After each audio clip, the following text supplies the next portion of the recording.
Live from New Delhi, you're watching DD India Newshour, India's voice to the world. I'm Siddharth Bharadwaj. Coming up in the next hour. US and Ukraine move closer on peace deal. Trump says progress made, but thorny issues remain.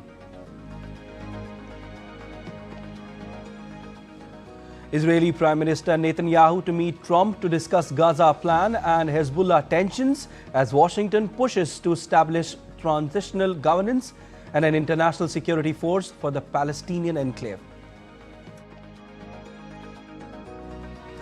Kosovo's ruling party wins vote after year-long political impasse and delayed key international funding.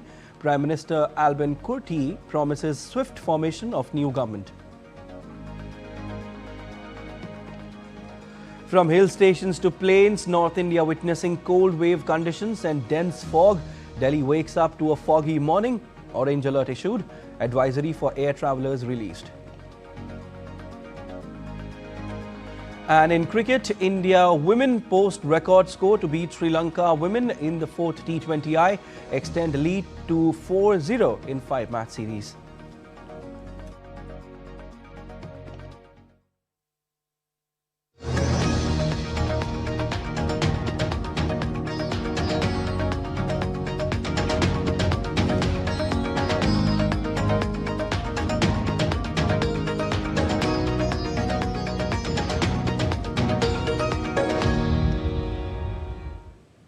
US President Donald Trump said on Sunday that he and Ukrainian President Volodymyr Zelensky were getting a lot closer to an agreement to end the conflict in Ukraine, though both leaders acknowledged that some of the thorniest details remain unresolved.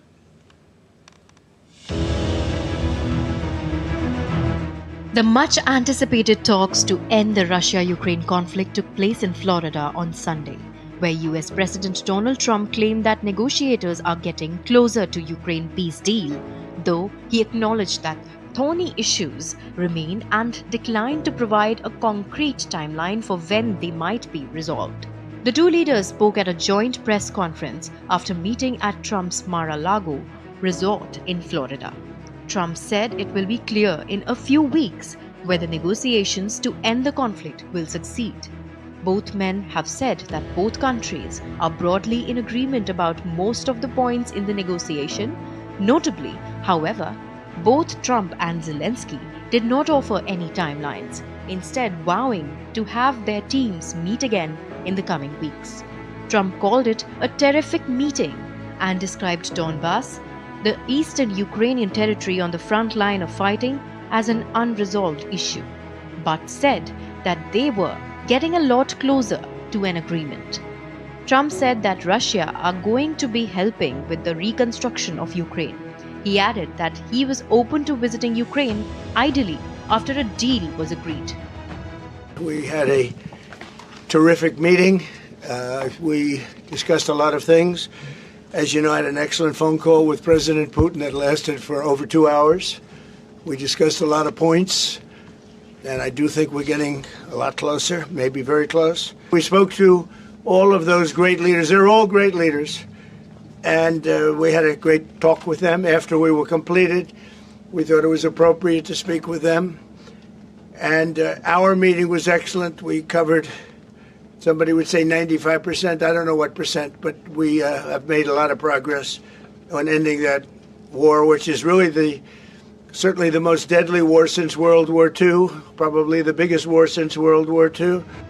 Meanwhile, Zelensky thanked Trump for a great meeting, adding that a 20-point peace plan was 90% agreed, calling them the key milestone in achieving lasting peace. First of all, I would like to thank President Trump for a great meeting at this amazing place in his home in Mar-a-Lago. And we had a really great discussions on all the topics, and we appreciate the progress that was made by American and Ukrainian teams in these recent weeks. And we discussed all the aspects of the peace framework, which includes, and we have a great achievements, 20-point peace plan, 90% agreed, and US-Ukraine security guarantees 100% agreed. US-Europe-Ukraine security guarantees almost agreed. Military dimension 100% agreed. prosperity plan being finalized, and we also discussed the sequencing of the following actions. And we agree that security guarantees is the key milestone in achieving lasting peace, and our teams will continue working on all aspects. Just before Zelensky and Trump meet, Russian President Vladimir Putin and Trump spoke in a call described as productive by the US President and friendly by Kremlin. Following the meeting, Ukrainian President and other European leaders took to social media to thank US President Donald Trump and welcome progress made on peace negotiations aimed at ending Russia's conflict in Ukraine. Bureau Report, DD India. All right, and DD India's Akhilesh Suman joins us live on the story. Hi, Akhilesh. A very good morning to you. Akhilesh, Trump has said that he and Zelensky are pretty close to an agreement to end the conflict in Ukraine. Can you tell us what these two leaders have actually talked about in the meeting and what was the special focus on? You know that they are quite transparent in their way, that they spoke to the press even before they went inside the meeting and even after the meeting. So in that way, you can understand that things are going in positive direction. Basic issues that are thorny is, that issue of Donbass. Russia wants the whole of Donbass, and I think Ukraine has not given any commitment to Donald Trump about the Donbass. That is why they are telling that, 90% agreement has been reached between Trump and Zelensky, and 95% agreement has been reached on the issue of security guarantee from the US. So now this 10% of the issue in average, you can say that these are the issues that has to be resolved after, Mr. Putin will again talk to Mr. Trump, because I have heard a statement from Kremlin that Putin will talk to Trump after this meeting is over. In between, that Putin had given his, red lines before Trump went into meeting with Zelensky. So the major issue that, Zelensky is facing inside his country, that is the issue of Donbass, Zaporizhzhia nuclear power plant, because it is one of the major things that he has to have for his own security, energy security. So what will be the future of Zaporizhzhia power plant, whether it will be operated by Russia and energy will be given to Ukraine, whether US and Ukraine will be jointly hold it, and whether the trilateral holding of the Zaporizhzhia nuclear power plant. Because what is the apprehension of Russians that if Zaporizhzhia nuclear power plant goes to Ukraine, there are apprehensions that they may use some sort of nuclear armament against Russia, and that will be very difficult for Russia to sustain. So in that way, Russia is also very adamant. Let us see that when Zelensky talks to his counterparts in European Union, Macron has said that allies of Zelensky will talk in Paris. So let him go to Paris and he will have a talk, because European Union is one of the stakeholders, and they also want that the whole issue should be resolved in such a way that Europe should also have a guarantee that there will be no threat for Russian side anymore. And that is why they want that in the security guarantee Europe should also be involved. Till now, Putin is not ready for all such type of arrangements, because if Europe is involved, if US is involved, that will be de facto NATO. Whether Putin will accept such type of situation, it is a billion-dollar question. And that is why I think when in January, again, as Trump has said that in January he will talk to Zelensky and European leaders, and before that he will talk to Putin also. So I think in January we have to see and watch that how things crop up, because Zelensky will also go back to Kyiv, and then he has said that he will talk to his own people, and then he might go for referendum. But Donald Trump has offered that, I will come to address your parliament, to persuade your people, your legislators. So I think these are the things that is going to persuade Zelensky and Ukrainian people that there is a situation where you need to negotiate by some giving in that way. So let us have hope. But the process is quite complicated, and every party has to be happy and rational in that way. Definitely. So the major discussion was on the territorial concessions which Kyiv is not ready to give. It was not ready to give, but we don't know what the latest round of talks has unfolded regarding this. You were telling us that the discussion was on the Donbas region. Also, you talked about the Zaporizhia nuclear power plant. Akhilesh, definitely you were right on that, because some experts had also warned of a nuclear disaster, if this conflict will continue. Apart from that, can you tell us about how significant would be EU's role when it comes to resolving this conflict? From Zelensky point of view, EU role is very significant because EU is the neighboring country of Ukraine, Yeah. and whole European Union also thinks that once this issue is resolved, their own security will be also resolved, because they also got scared that that if such type of aggressions take place unannounced and without any major provocation, Europe will be always under threat.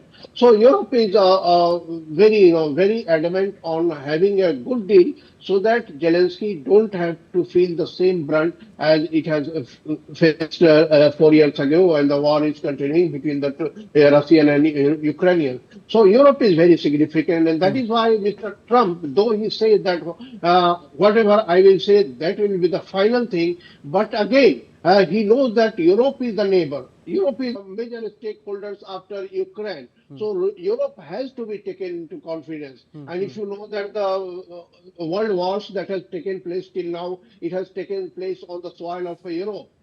So that is why Donald Trump always said that we should not go into World War III, because this European sensitivity is very important. And once they are threatened, they become it becomes very difficult to control the sensitivity of European countries. So in that way, that is why Trump and Zelensky talked to European leaders also yesterday when they were talking. And again, they will talk to European leaders with Zelensky in January in Mar-a-Lago, perhaps. And in between, Zelensky will be traveling to Paris to talk to European leaders. I think now or in the beginning of January. So Europe is very important for these negotiations to sustain for lasting peace between Russia and Ukraine. Definitely. Akhilesh, one thing more which I want to ask you, when we are talking about Donald Trump here, when you have the power and when you are I hope you're okay. Okay. I want to ask you, Akhilesh, that, when you know that you are, perhaps the most powerful person on the entire earth, and, the way you use your power in a constructive manner, we are talking about Donald Trump. It's good, if you want peace to prevail in the global world. Donald Trump is also expected to meet Benjamin Netanyahu. What can we expect in this regard? Actually, this is also a very crucial issue in the world now, that the way the whole Gaza peace plan is going, and Israel is making some other settlements in the West Bank. So it has also, given a signal to Donald Trump that Benjamin Netanyahu also needs to be talked about. Because the way Donald Trump has invested his own diplomatic energy in creating peace between Hamas and Israel, Yeah. he doesn't want it to fail. Whatever ambitions are there, even if one is ambitious about getting a Nobel Prize, that is not anything wrong. Everyone wants to be awarded and rewarded. But he was the person who came forward and to negotiate a peace. And it is not very easy to, control Hamas, and also not very easy to control Netanyahu. So when Netanyahu is going to meet him in Mar-a-Lago again, that it will be going to be very crucial. And I think that Trump will tell something, hard to Netanyahu, that the Gaza peace plan that he has proposed, it has to follow in spirit and in content both. Because, ambitions are there from Netanyahu's side. And Netanyahu also wants to settle everything together in this point of time when he has the upper hand. He also wants another action against Iran. He wants action against Lebanon. everything on the earth that is possible at this point of time, because Trump is there with him. The whole Arabian nations are almost inactive on this issue, and Netanyahu is having support of his country. And whatever I am seeing the editorials from the Israeli newspapers, they are telling that Netanyahu should bargain hard with Trump. So I think there is a hope in Israeli side that this is the right time to negotiate the utmost that is possible on the earth, and he should not miss it. So, but Trump is not of this view. Trump wants a settled peace, and Trump wants that the lines that have been created, Israel should follow, and Israel should not, expand more in the Western Bank. So when Netanyahu is going, it will be very interesting to hear that what Trump says, because Netanyahu has been saying whatever he has to say. Yeah. Now it is Trump's time that what Trump say, and it will be so that what type of commitment Trump does have on the issue of peace plan in Gaza, because everyone in the world is watching whether this peace plan is getting successful or not, and this will be depending the credibility of the Donald Trump. That, Definitely, and indeed, and Akhilesh, these two are the major conflicts that are there in the global world right now: the Russia-Ukraine conflict and the Israel and Hamas conflict. And for peace to prevail in the global world, like I was just mentioning, it's very important, truce to happen. Peace should make its way when it comes to both these conflicts. Situation is developing, Akhilesh, and we'll keep taking updates from you. But as of now, we leave it there. Thank you so much for that wonderful analysis. US President Donald Trump is expected to push for progress in the stalled ceasefire in Gaza when he meets with Israeli Prime Minister Benjamin Netanyahu on Monday for talks that will include Israel's concerns over Hezbollah in Lebanon and Iran. Netanyahu said this month that Trump had invited him for talks as Washington pushes to establish transitional governance and an international security force for the Palestinian enclave. Trump has said he could meet with the Israeli leader soon, but the White House has not confirmed details. Netanyahu said on December 22nd that discussions were expected to cover the second phase of the Gaza ceasefire, as well as Iran and Lebanon. Washington brokered ceasefires on all three fronts, but Israel is wary of its foes rebuilding their forces after they were considerably weakened in the conflict. And still to come on DD India News. Tensions simmering between Venezuela and United States. Polling stations officially closed in Guinea for country's first presidential election since 2021. And stay tuned to know about the avalanche danger along the French-Italian border.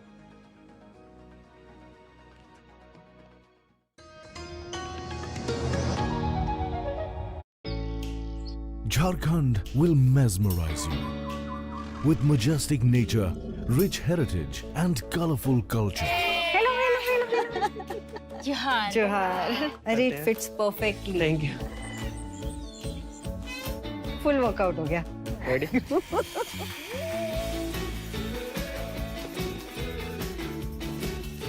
Postcards from Jharkhand on National Geographic.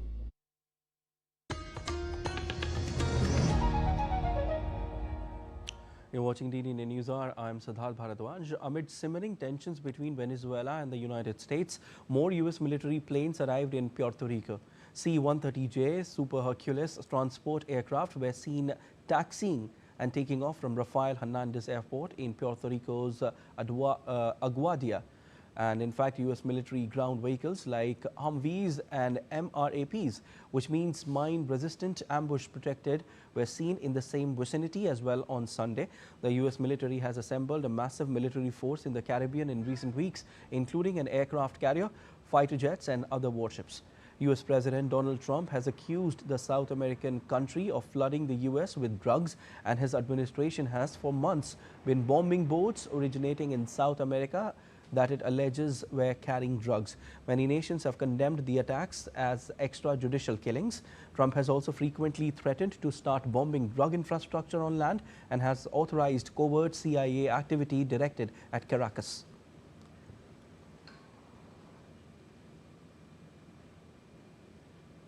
In a latest, China has said on Monday that it is conducting major military exercises around Taiwan, with live firing activities to be conducted Tuesday across 5 zones in waters and airspace near the self-governed island claimed by Beijing.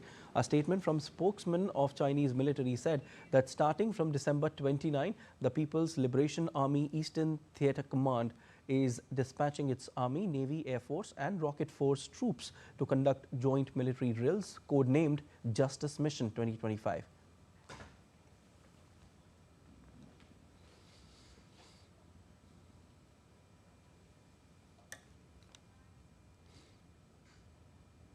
Taiwan has strongly condemned China's announcement of large-scale military drills around the island, calling them military intimidation and provocative actions destabilizing regional peace.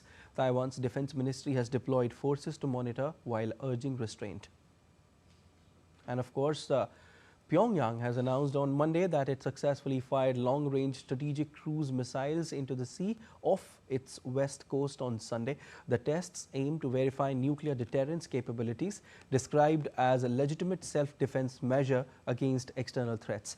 This follows recent displays of a near-complete nuclear-powered submarine hull intended for nuclear missile deployment. South Korea detected the launches and affirmed readiness via its US alliance. Though not banned by UN resolutions, unlike ballistic missiles, the maneuverable cruise missiles pose risks by evading radar. Analysts link North Korea's advancements to potential Russian technology transfers. More tests may precede next year's Party Congress. North Korean leader Kim Jong-un oversaw the successful launch of the long-range strategic cruise missiles, expressing great satisfaction as they hit targets over the Western Sea. Kim described regular tests as a responsible exercise of nuclear deterrence amid security threats, vowing unlimited development of nuclear forces. Kosovo's ruling party wins vote after a year-long political impasse and delayed key international funding. Prime Minister Albin Kurti's party won more than half of the votes in Sunday's election opening. The vote is the second this year in Kosovo after Kurti's party fell short of a majority in February. Months of failed coalition talks prompted President Vjosa Osmani to dissolve parliament in November and call an early election.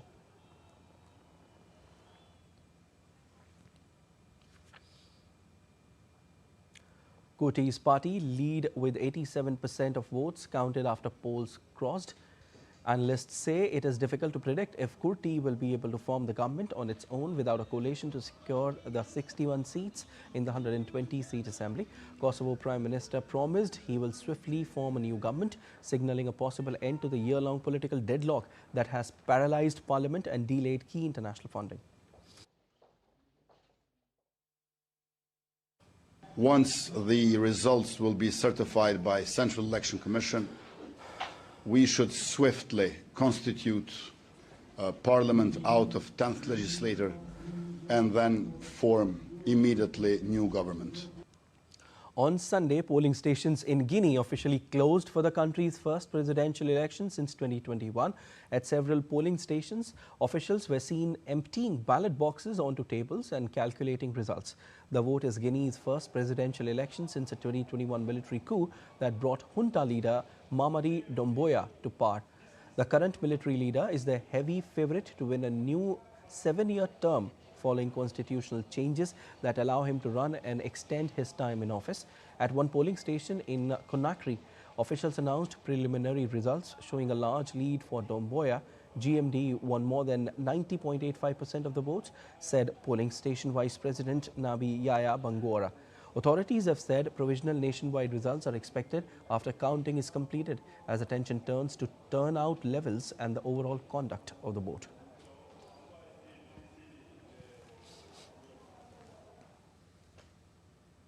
Polling has closed in the first phase of Myanmar's junta-run general elections since the military seized power in 2021. The vote has been held amid ongoing conflict and sharp criticism from the United Nations over its credibility.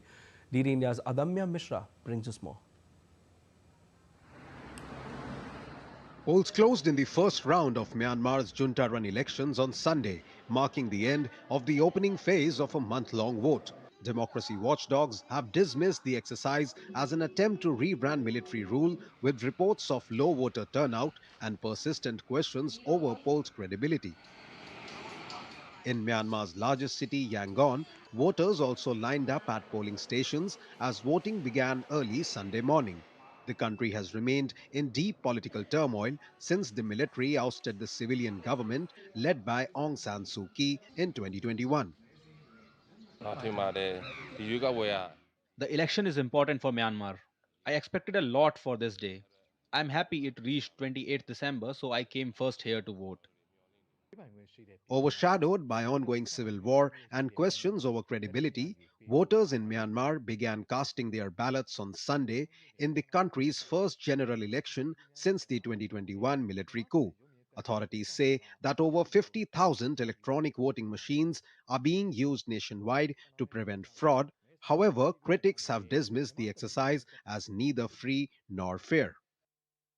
Myanmar's junta chief voted in the heavily guarded capital, claiming the election would be free and fair despite widespread skepticism.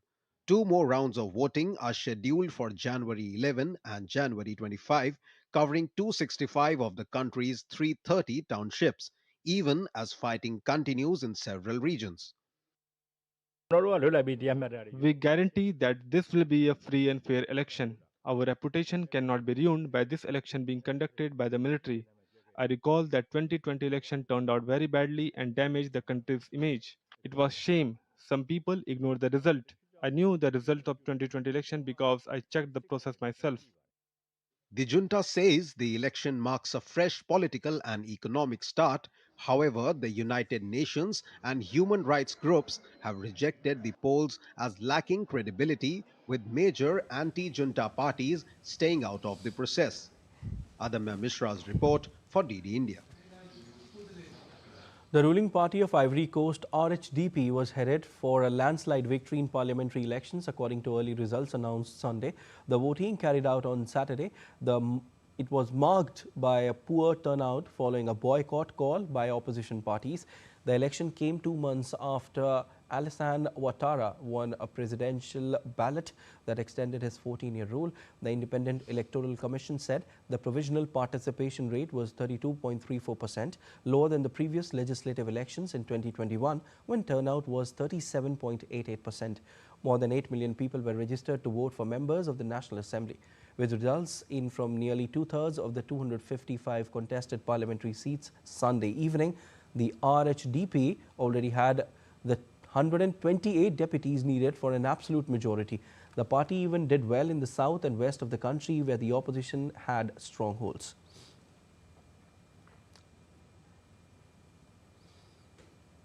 Multiple gunmen killed 6 people on Sunday after shooting up a beachside boardwalk in southwestern Ecuador. The attackers opened fire on the crowd before escaping. This was the third deadly attack in the city over the weekend, bringing the local death toll to 9. Police believe the shooting was caused by a dispute between rival criminal gangs. Ecuador has become increasingly violent because it sits between Colombia and Peru. The location has made the country a major battleground for powerful drug cartels from Mexico and Colombia. Despite hardline security policies introduced by President Noboa, the violence continues to rise.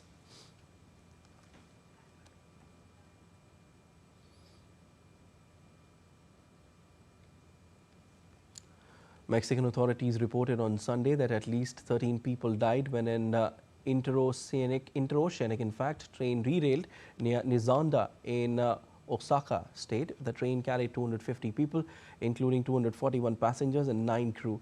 Of those aboard, 193 were unharmed, 98 injured and 36 receiving treatment and 5 in critical condition. Mexican President Claudia Sheinbaum stated on X. Senior officials were sent to aid victims' families. The Attorney General's office launched an investigation. The 2023 inaugurated train is part of the Interoceanic Corridor project linking Pacific and Gulf coasts to boost trade and regional development as a Panama Canal alternative.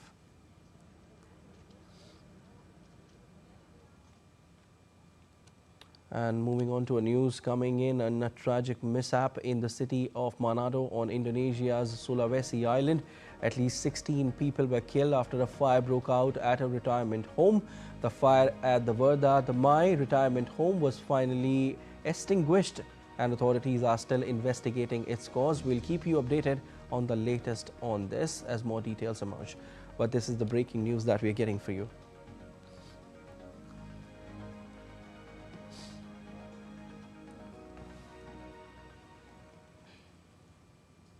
One person dead and 2 missing after torrential rains flooded Spain's southern and eastern provinces over the weekend as the overflowing riverbeds swept away cars and motorcycles, and authorities warned residents to stay indoors. In southern Spain, search parties were seen combing the area grappled with flash floods.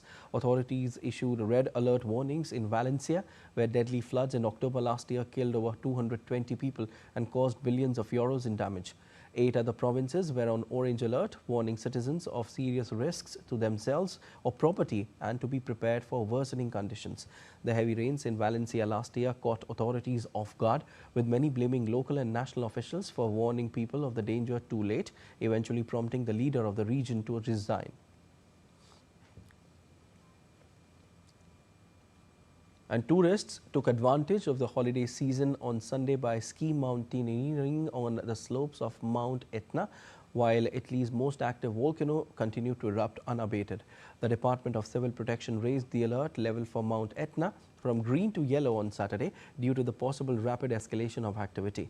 Despite the volcano's constant eruptions, tourists flocked to Mount Etna to enjoy holiday ski mountaineering and view the massive ash clouds up close. The adventurous turnout occurred even after authorities raised warning of a potential rapid escalation in volcanic activity. Rising more than 3,300 meters above sea level, Etna dominates eastern Sicily and is monitored around the clock. Its frequent eruptions are a reminder of the powerful forces beneath one of Europe's most closely watched volcanoes.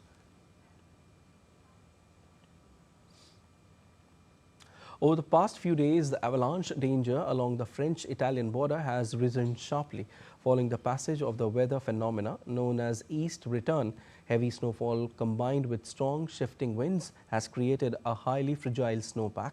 Experts say the new layers of snow have failed to bond properly with older, hardened surfaces, significantly increasing the risk of large, spontaneous avalanches. Authorities have now raised the avalanche danger level to extremely dangerous and life-threatening. Several alpine regions have closed off pist areas, ski routes and high-altitude roads as a precaution.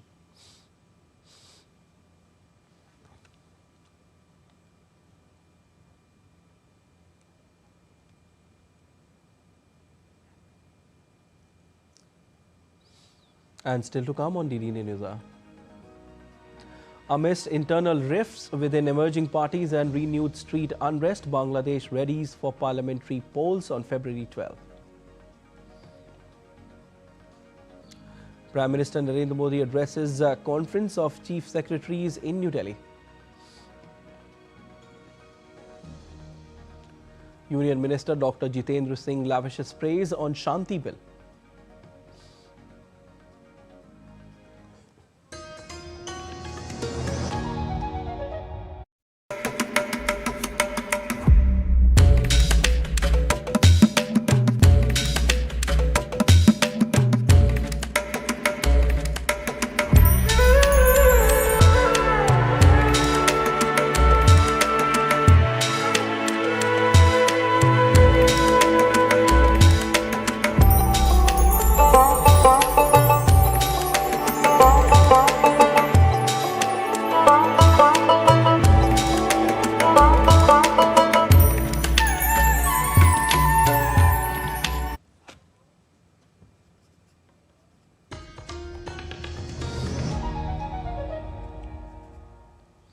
You're watching DD Newshour. I'm Siddharth Bharadwaj.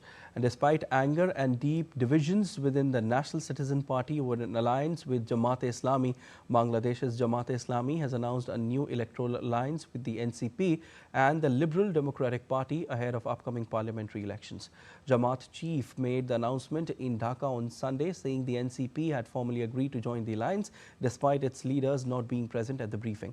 The move has triggered sharp dissent within the NCP, a student-led party born out of the July uprising. Several senior leaders have questioned the alliance, citing ideological differences and Jamaat's opposition to Bangladesh's independence in 1971. At least 30 NCP leaders have opposed any seat-sharing deal with Jamaat, warning it could damage the party's credibility. Senior leader Tasnim Jara has also resigned and announced she will contest the election as an independent candidate.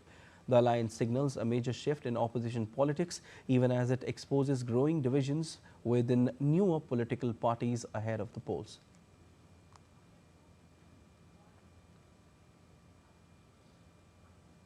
India rebuffed several Bangladeshi media reports claiming two accused in student leader Sharif Osman Hadi's murder had entered India. BSF chief in Meghalaya, IG OP Upadhyay, said the claims are completely false, fabricated and misleading, and there is no evidence to support them. He said that there has been no such cross-border movement from the Meghalaya sector, and even the Bangladesh border guard has not reported any such incident.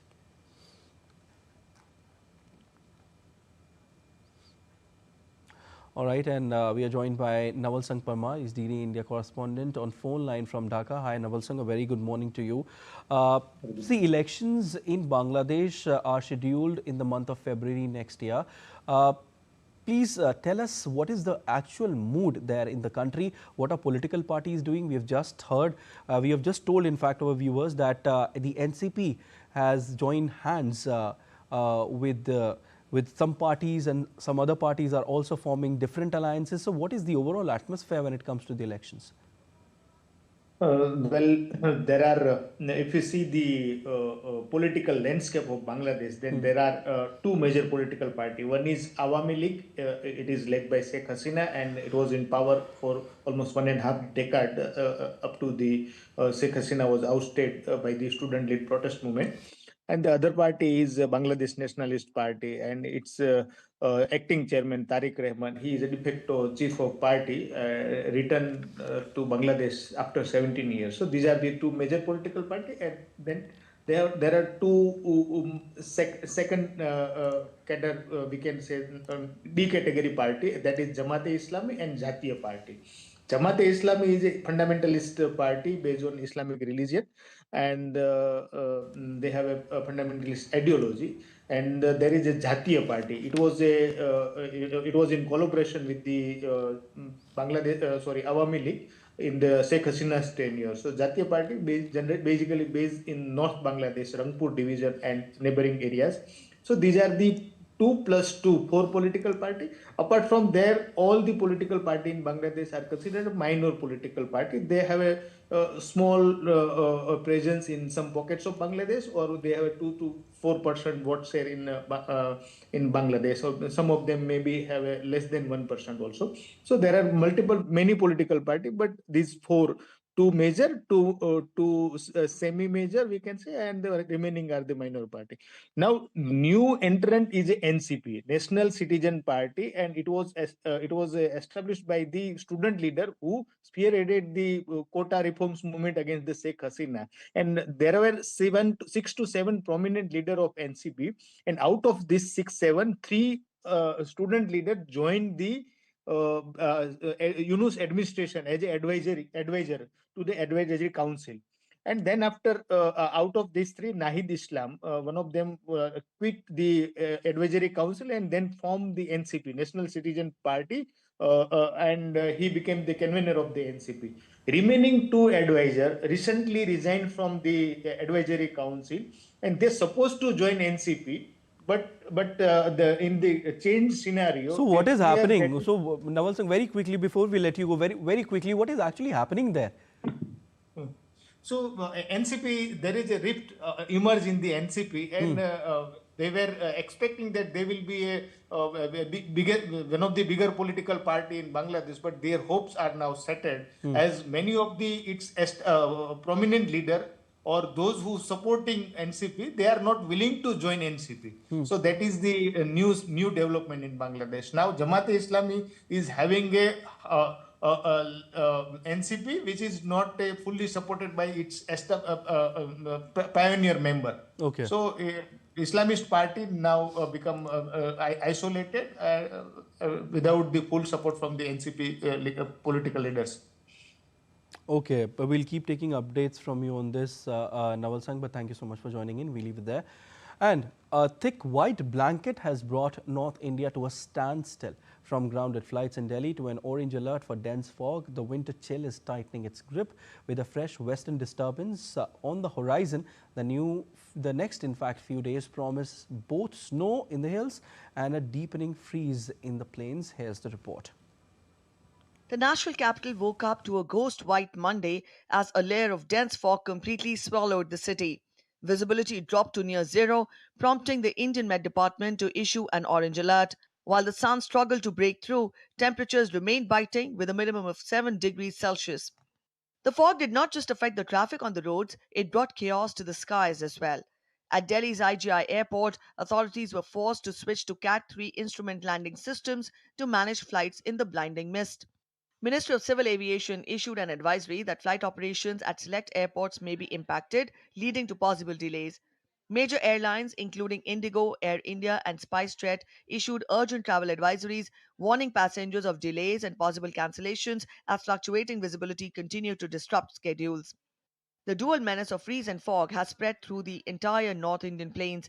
Isolated areas of Uttar Pradesh, Uttarakhand, and Bihar are currently reeling under cold conditions. A harsh cold wave is sweeping through Punjab, Haryana, Madhya Pradesh, and Jharkhand, where the mercury has plummeted, leaving residents huddled around fires for warmth. Hopes of relief from the dry cold faded as IMD has predicted a fresh western disturbance which is set to hit the western Himalayan region starting Tuesday, December 30th. The system is expected to bring light to moderate rainfall and significant snowfall to Jammu and Kashmir, Ladakh, and Muzaffarabad. By New Year's Eve, the impact will extend to the plains, bringing scattered rain to Punjab, Haryana, and West Uttar Pradesh. Bureau Report, DD India. All right, and DD India Shabir Dar joins us live from Srinagar. Hi Shabir, a very good morning to you. You're wearing a jacket and a cap. Seems like the weather is pretty cold there. What is the temperature right now? Yeah, it is a very cold in Srinagar. As you know, that Srinagar is already in the grip of intense cold wave, and we have seen, heavy snowfall occurring in Kashmir in the hilly areas in past week, which has resulted in plummeting the temperature. And as we know that the western disturbance is hitting the northern India from today, and we are seeing in Kashmir there is already change in weather. Here, the Met Department is predicting a mix of partly cloudy conditions and moderate precipitation. And on the eve of the New Year, the Meteorology Department has predicted that there will be a moderate snowfall in higher reaches and the tourist spots in Kashmir, which is not only bringing hope to the people associated with tourism, but is also giving a fresh lease of winter activity in Kashmir. In Srinagar, we are seeing a foggy condition here, but in the peripheries, in hilly areas, there is intense chill. Srinagar also recorded minus 2.6 degrees the last night, which clearly indicates that the freezing temperature, which was here, is already again coming. So the weather department is issuing advisories to the tourists and the people who are traveling to the places like Gulmarg, Pahalgam on the eve of New Year. So there is a prediction of heavy to moderate snowfall not only in the hilly areas, but the plains in Srinagar and the parts of the hilly areas of Jammu are expected to receive moderate to heavy snowfall. So this is a good news, obviously, on the eve of New Year, as Kashmir, which has witnessed a prolonged dry spell in the recent months. So today's the change of weather, as is being predicted that there will be some precipitation and snowfall. This is obviously going to give a new activity on the eve of New Year. Definitely. Shabir, very quickly I want to ask you two questions. Number one, that Chelai Kala is going on. So how are people dealing with Chelai Kala? And tell us about the weather during Chelai Kala, because is it different from last year's Chelai Kala? And number two, how's the tourist influx there? Yeah, I will first ask reply your second question. The tourist influx has increased, as we have seen from last week when there was some snowfall, which has clearly given a good advertisement for the Kashmir's winter tourism. And we have seen the places like Gulmarg and Pahalgam are already abuzz with the tourism activity. And the Dal Lake also, we saw yesterday a large number of tourists, visiting Dal Lake and taking shikara rides. And that is clearly an indication that the Kashmir, which has had a very tough patch of tourism last year, in the previous years, though this winter the activity is definitely going to pick up, and the tourism players and stakeholders are hopeful that the bad publicity which was there in 2025 from April is going to get away with this white carpet that is expected to cover the Kashmir from today onwards. And Chalaikala is, as we know, is a 40-day harsh winter period. This time also, it is very, very chilly. The night temperature is plummeting to minus, and in Srinagar, we saw yesterday minus 2.6 degrees, and in peripheries and in tourist places like Gulmarg, as we go out of Srinagar, the temperature is going to sub-zero temperatures and freezing levels. So Chalaikalan is actually characterized by these harsh winter activities, and this year there was some dry spell in between, but punctuated by some snowfall last week. But people are saying that it is not as harsh as we saw the Chalaikalan last year, but still there are lot many days to go for the Chalaikalan, and people are expecting that the Chalaikalan will definitely come to come true to these colors, and the temperature will definitely plummet, and there will be a white carpet and snow in not only in Srinagar and other parts of Kashmir, which is definitely going to bring tourism activity back to its glory. Shabir, do you also do some winter activities? Are you into it? Yeah. When it snows, people will definitely play the snow games. All right. And people usually spend time in the hammams, which is the traditional heating room in houses. And we had the tradition of storytelling during winters, and that is being picked up. So there are many activities happening here. Shabir, enjoy some winter activities there in Srinagar, and we'll keep taking updates from you. Thank you. Prime Minister Narendra Modi addressed the 5th National Conference of Chief Secretaries on Sunday. The 3-day conference was held in Delhi from 26 to 28 of December. Prime Minister observed that this conference marks another decisive step in strengthening the spirit of cooperative federalism and deepening centre-state partnership to achieve the vision of Viksit Bharat.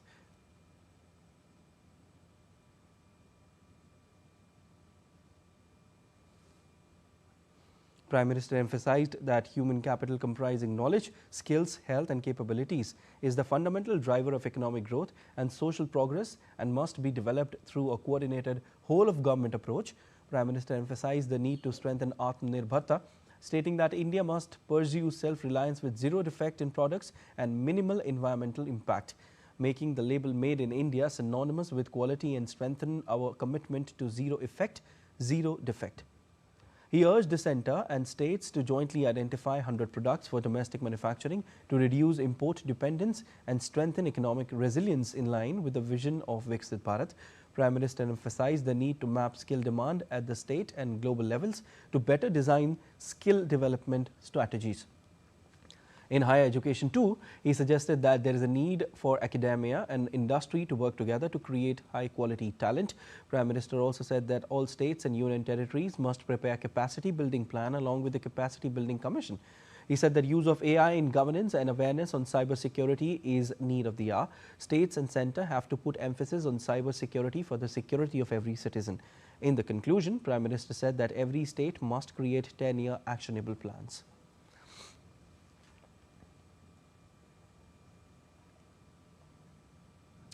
Shanti Bill will go down in history as one of the Modi government's biggest science reforms, as Union Minister of Science and Technology Dr. Jitendra Singh in a media interview highlighted that Shanti Bill represents a defining departure from convention by positioning science-driven reforms at the center of national transformation. The bill must be seen as one of the most significant science reforms of the Modi government. He said that the Shanti Bill marks a historic reform in India's nuclear sector, unlocking its potential for peace, peaceful, clean and sustainable energy while maintaining uncompromising standards of safety, sovereignty and public interest. Dr. Jitendra Singh also informed that India's nuclear power capacity has doubled from about 4.4 gigawatt in 2014 to nearly 8.7 gigawatt today, with a clear roadmap to scale up substantially in the coming years. He said the government aims to reach around 100 gigawatt of nuclear capacity by 2047, enabling nuclear energy to meet nearly 10% of India's electricity requirements and support the national net zero commitment.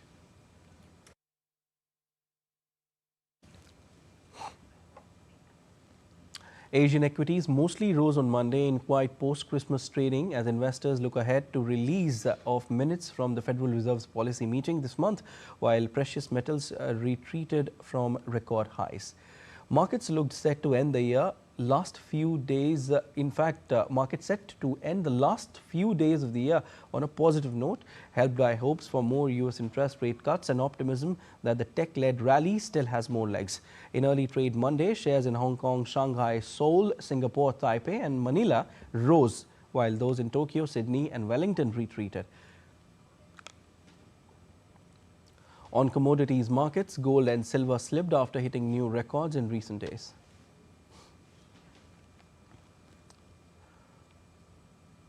You're watching DN India News. Time now for some sports news. And Smriti Mandhana's record-breaking knock powered India to a 30-run win over Sri Lanka in the 4th T20I at Thiruvananthapuram. The women in blue maintained their perfect record over the visitors, extending their lead to 4-0 in the 5-match series. Smriti Mandhana's 80 runs and Shefali Verma's 79 powered India to a record total of 221 for loss of 2 wickets, their highest ever T20 score. The spotlight was firmly on Mandhana as she became the fastest Indian batter to reach 10,000 international runs. In reply, Sri Lanka fought through skipper Chamaria Tapatu's 50, but regular wickets derailed their chase as they finished at 191 for 6. Harmanpreet Kaur's side showcased batting depth when dominance, crossing 200 for the second time in the series. The 5th and final T20I will take place on Tuesday at the same venue.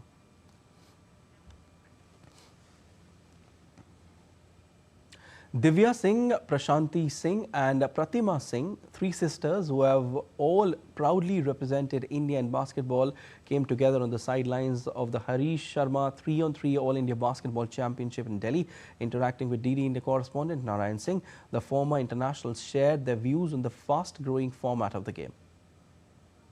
Harish Sharma 3-on-3 All India Basketball Championship is taking place in New Delhi, and right now I am joined by 3 sisters, all of whom have represented India in the women's basketball.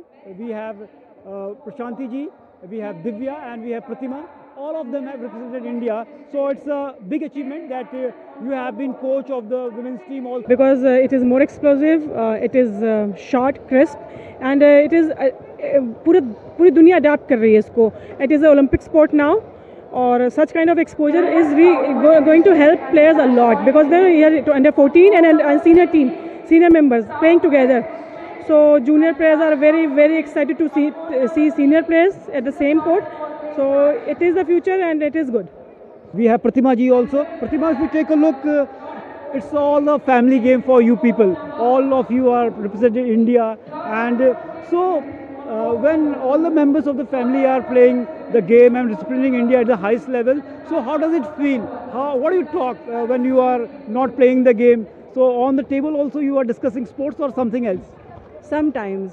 Generally we avoid talking about basketball because, you know, everybody in our family has different opinions. So we might start fighting. So we don't talk basketball at all. Otherwise it's a very good atmosphere, very nice atmosphere, because having siblings who share the same sports is a blessing, because, you know, you are doing something constructive together. So it's very nice feeling. Definitely, with such kind of exposure and such kind of mentorship from the veterans, our basketball definitely flourish and will touch new heights. With camera person Manmohan, Narayan Singh, DD India, Delhi. French forward Ousmane Dembele claimed the best men's player accolade at the Globe Soccer Awards in Dubai. The reigning Ballon d'Or winner beat out Kylian Mbappe, Rafinha, Vitinha and Yamal to the award. Young sensation Yamal claimed 3 prizes for Best Under-23 Player in La Liga, Best Overall Forward and the Maradona Award. PSG was named the best men's team and continued their domination at the ceremony, with Doi winning Best Emerging Player and Vitinha the best midfielder. Tennis great Novak Djokovic took home the final prize of the night, receiving the inaugural Cristiano Ronaldo-inspired Globe Sports Award. Ronaldo, who presented Djokovic with the honour, had earlier won the Best Player in the Middle East award. At the heart of 25 best men's player, whose man, Dembele.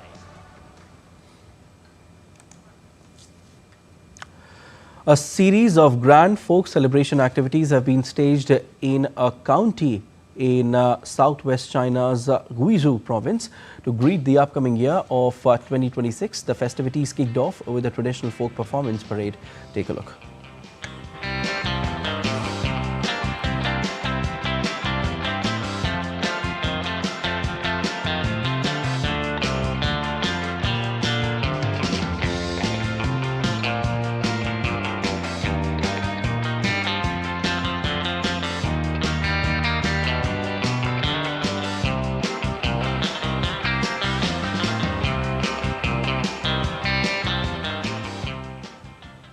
That's all for this edition of DD India News Hour, but let us know your thoughts on the news of the day. For those on the go, you can get all the latest news and updates from India and across the world on DD India mobile app. The app is available on both Android and iOS platforms, and you can scan the QR code on the screen to download now.